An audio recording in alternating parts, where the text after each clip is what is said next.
Hello, my name is Dwayne Anthony, and I'm here presenting the business plan for Stand Out in a Crowd Incorporated, a nonprofit entertainment company with a mission of promoting positive role models through arts and entertainment. The opportunity here is really the lack of positive role models in our communities that we see from some people who certainly have prominent positions of influence in entertainment, but are perhaps not the best role models, and there's seeming to be a disconnect there. And then you have artists who are willing to answer the call and to fill that void, but they might be struggling financially, so their really only options are to, perhaps to take a deal that might strip their freedom from them, and they might have to compromise their integrity, or to basically keep it intact, but then to pass up some of those more lucrative opportunities. So the solution we are offering here is a nonprofit organization where the bottom line isn't just making money, but instead it's actually promoting the mission. We would have two divisions to do this. One is more like a traditional record label with contracts and signed artists that are developed and produced and promoted in full capacity. And then the second division, a full service recording studio offering studio time, photography, music videos, and package deals, which we'll get into a little bit more later. The target market for Division One, the record label, is really going to be 13 to 30 years old. People who are really part of the peer culture, influenced by their friends, trend centers, that social media junkie. It really transcends any particular geographic area within the continental U.S. Uh, you can really find these people anywhere. They are moved by high levels of production and things that are really catchy and that Hollywood lifestyle. But we would like to tap into that, but also to show that there's more than that. The target market for Division Two, the recording services and production services, it's about 15 to 25 years old. They want to be a positive role model, but they can't really afford to record and to get themselves fully produced. Maybe they're a singer in a band at a church or at a school or working in some other nonprofits and things like that, and they really want to get themselves produced, but they just can't afford to do so. Um, the competition, we'd have some online competitors, places like TuneCore, Sage Audio, CD Baby, really competing with our Division 2 because they provide this kind of self-service means online where you can distribute, get stuff mastered, get things printed out, and you don't really need a label to do that. Our real competitive advantage over them is that it tends to be lacking in quality and also that personal element. The local competitors in New Jersey, there's some other independent record labels like Unable Records and Cutting Records.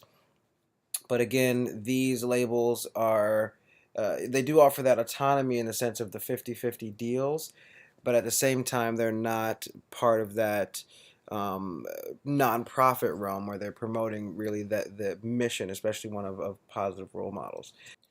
And then other local recording studios would be competing with Division Two in terms of providing the studio time and production services. But again, those studios are going to be higher prices. Where we come to our competitive advantage is our ability to raise funds through donations and to really keep the costs low from that, also by getting manpower through volunteers. And so we have a low cost of production, which means we can pass that on to the customers where they might be paying $50 an hour for studio time. At one of the other studios, they might only have to pay $30 or $25 an hour. And if they're getting a package deal, it might even come out to something less than that. And then in addition, because we're a nonprofit and we don't necessarily have shareholders to answer to, we're really just answering to people who care that we're maintaining our mission. And so the artists can know that's going to be the most important thing. And for the type of artists that we're looking for, that is really going to be something that they see as advantageous. For management and operations, there's myself. I have a bachelor's in business marketing from Pillar College. I'll have a master's in entertainment and business from Full Sail University in June 2016. and I'll have a law degree from Rutgers Law School in May of 2018, where I'm focusing on entertainment law. Sean Caffrey is the Chief Production Officer. He is a certified audio engineer out of SAE, School of Audio Engineering in New York City.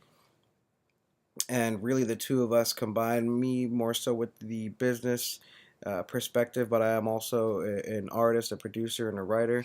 So I can have the lens of a businessman, but also of an artist. And Sean, where he's really looking at it from that production standpoint. The two of us heading up the leadership team. And marketing strategy Division One is really going to be primarily internet based, YouTube, using cover songs to uh, build an audience and then to get people to go from that cover song to our page. Artists are going to be doing about 30 to 40% volume of cover songs and really honing in on that, goaling to not only bring in fans but also to get a YouTube partnership where we can bring funds in from that. Facebook, Instagram, and SoundCloud are also great, and we have some specific indicators that we can look at to measure success in the views and followers and sponsorships and things like that. Division two is really going to be low cost, having the cost so low that when it's advertised, it really speaks for itself. And putting together these promotional and package deals where artists will realize that overall they're saving a lot of money. And the financials, we're looking primarily three sources of revenue: the recording services, the artist revenue, and donations. Year one running a total loss of around 10,000. But even after carrying that over to year two, seeing a really good amount of growth in terms of our donations, recording services, particularly as well, and bringing us up to the black at around 134, and bringing it up in year three at around 269. Again, seeing a lot of growth there, bringing up donations to around 100,000, and these are probably even more conservative estimates of where we can get the donations to, and some of the other revenue if we really hit our goals.